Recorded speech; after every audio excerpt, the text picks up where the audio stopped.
జగన్మోహన్ గారిని తిరుగుతూ ఉంటే ఈసీకి నాకు ఎలక్షన్ కమిషన్ నోటీసులు ఇచ్చారని చెప్పారు. ఖచ్చితంగా ఎలక్షన్ కమిషన్ వారికి ఏ పరిస్థితుల్లో జగన్మోహన్ గారిని అనాల్సి వచ్చిందో, ఒక తప్పులు చేసేవాడే ఉంటాం. అలాగే దళితుల్ని వైసీపీ ఒకసారి దళిత సామాజిక వర్గం కూడా ఆలోచించాలి. మీలో చిచ్చు పెట్టడానికి ఉన్నారు వైసీపీ నాయకులు.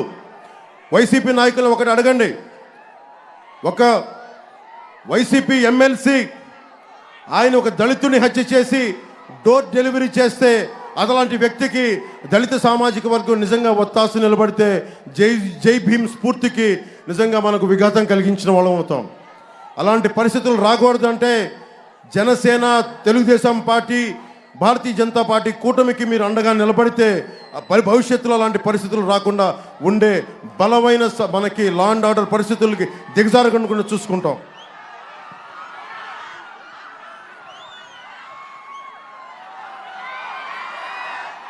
జగన్ గురించి ఒకటే చెప్పి ముగిస్తాం. జగన్ జీవితం జైలుకి బెయిల్కి మధ్యలో ఊగిసలాడే జీవితం జగన్ది. కోనసీమ నుంచి చెప్తా ఉన్నాం, జగన్ గుర్తుపెట్టుకో, క్లాక్ టవర్ నుంచి చెప్తా ఉన్నాం, నీకు రోజులు దగ్గర పడ్డాయి, నీ ప్రభుత్వాన్ని ప్యాక్ చేస్తాం, నిన్ను జైలుకి పంపిస్తాం. మమ్మల్ని అకారణంగా ప్రతి ఒక్కరిని ఎవరెవరి సామాజిక వర్గం చేత తిట్టిస్తూ ఉంటాం. మా సామాజిక వర్గం చెప్పే నాయకులను కూడా అడుగుతూ ఉన్నాను, మీకు క్రాప్ హాలిడే పెడుతున్నప్పుడు, క్రాప్ హాలిడే ప్రకటించినప్పుడు నాయకులంతా ఏమయ్యారు? ఈ రోజున జగన్కి మద్దతు తెలిపే ప్రతి ఒక్కరికి, దళిత నాయకులు కానీ, బీసీ నాయకులు కానీ, కాపు నాయకులు కానీ, ఎవరైనా సరే ప్రభుత్వాన్ని, రాష్ట్రాన్ని పిప్పి చేస్తున్న వ్యక్తికి మీరు అండగా నిలబడితే రాష్ట్ర ప్రజానీకానికి ద్రోహం చేసిన వాళ్ళు అవుతారు.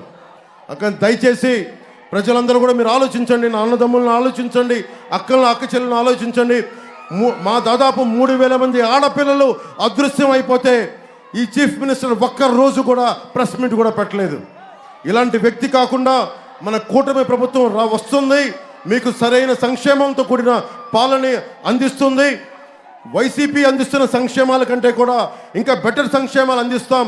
ఉన్న వాళ్ళిచ్చే సంక్షేమ పథకాల కంటే కూడా అదనంగా ఒక 1,000 రూపాయలు ఎక్కువ ఇచ్చేవాళ్ళం తప్ప తక్కువ ఇచ్చేవాళ్ళం కాదు ఈ కూటమి ప్రభుత్వం తెలియజేసుకుంటూ, మనకి రాబోతున్న మే 13 వస్తున్న ఎన్నికల్లో భారీ విజయంతో మన అమలాపురం ఎమ్మెల్యే అభ్యర్థిగా తెలుగుదేశం పార్టీకి మన పార్టీ మీద సైకిల్ గుర్తు మీద ఐతాబత్తుల ఆనందరావు గారిని భారీ మెజారిటీతో గెలిపించండి.